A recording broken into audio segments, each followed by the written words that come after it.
किसी से इतनी नफरत न करना कि कभी मिलना पड़े तो मिल ना सको, और किसी से इतनी मोहब्बत न करना कि कभी तन्हा जीना पड़े तो जी ना सको। हमारा अच्छा वक्त दुनिया को बताता है कि हम क्या है, और हमारा बुरा वक्त हमें बताता है कि दुनिया क्या है। हमेशा मीठे अल्फाज बोलो ताकि कभी अल्फाज वापस लेने पड़ें तो कड़वे ना लगें।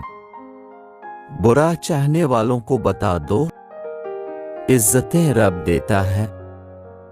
बेशक ये कुरान तो नसीहत है, बस जो कोई चाहे अपने रब तक पहुंचने का रास्ता इख्तियार कर ले। लोग तुम्हारे कारनामे देखते हैं और रब तुम्हारी नियतें देखता है।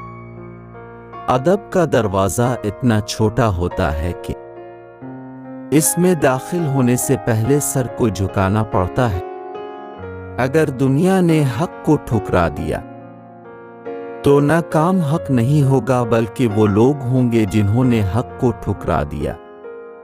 गुस्सा इस सुलगती हुई लकड़ी की मानिंद है जो दूसरों को जलाने से पहले खुद जलती है। अगर कोई इंसान अपनी बुराइयों पर काबू पाना चाहता है तो वो सच बोलना शुरू कर दे। वक्त अच्छा हो या बुरा गुजर ही जाता है, लेकिन बातें और लोग दोनों हमेशा याद रहते हैं। अच्छे इंसान की सबसे पहली और आखिरी निशानी ये है कि वो इन लोगों की भी इज्जत करता है जिनसे उसे किसी किस्म के फायदे या मुफाद की तवक्को नहीं होती। अरक गुलाब में शहद मिलाकर चेहरे पर लगा लिया करो, सांवला चारा दूध जैसा सफेद हो जाएगा। याद रखो अल्लाह की मदद और नुसरत सब्र के साथ ही है, और हर तंगी और मुश्किल के बाद आसानी है।